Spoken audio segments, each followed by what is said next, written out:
वरासत नहीं मांगती तो मरने के बाद औलाद हकदार नहीं है। सिविल कोर्ट में जायदाद के केस में कानूनी नुक्ता उठाया गया है। वसीम राजपूत एडवोकेट ने सुप्रीम कोर्ट का फैसला पेश किया। इस हवाले से मजीद तफसीलात जानेंगे शाहीन अतीक से। शाहीन, समात का अहवाल बताइएगा। जी, सिविल कोर्ट में एक केस जो है वो यहाँ पर जो है वो सिविल जज मुदस्सिर अहमद की अदालत में जो है वो दायर किया गया है, जिसमें एक खातून है जिसने दावा दायर किया था कि मुझे जो है वो वरासत में हिस्सा जो है वो दिया जाए, या वो हम इनसे जानते हैं। वज़ीर साहब, ये बताइएगा कि क्या मौक़िफ़ है आपका? बिस्मिल्लाहिर्रहमानिर्रहीम।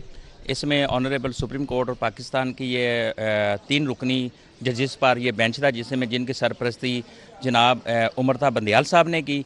उसमें ये कहा गया था कि हमने ऑनरेबल कोर्ट सिविल कोर्ट में मुदस्सिर साहब की कोर्ट में जजमेंट पेश किया। उसमें हमने ये कहा कि अगर कोई बाप अपने भाई को, बेटे को प्रॉपर्टी हिबा कर देता है और उसकी जो बेटियां हैं मीन के उस जैसे इस केस के सदात ने अब्दुर्रहमान के नाम की, अब्दुर्रहमान की जो बहनों ने अपनी ज़िंदगी में हिबा को चैलेंज नहीं किया।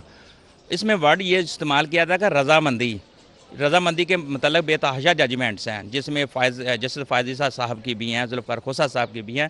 वो हमने जजमेंट पेश की। उसमें हमने कहा उस बेटी ने अपनी ज़िंदगी में चैलेंज नहीं किया। ऑनरेबल कोर्ट सुप्रीम कोर्ट ने यह कहा कि अगर बहन या बेटी अपनी ज़िंदगी में प्रॉपर्टी को, हिबानामा या जो भी अपनी विरासती प्रॉपर्टी को अगर वो चैलेंज नहीं करती तो यही समझा जाएगा, और उसकी डेथ हो जाती है, वो यही समझा जाएगा कि वो उसमें वो दस्तबरदार हो चुकी है।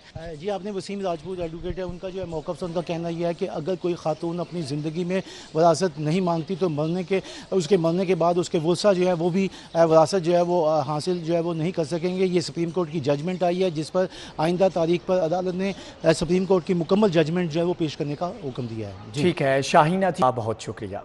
डोमेस्टिक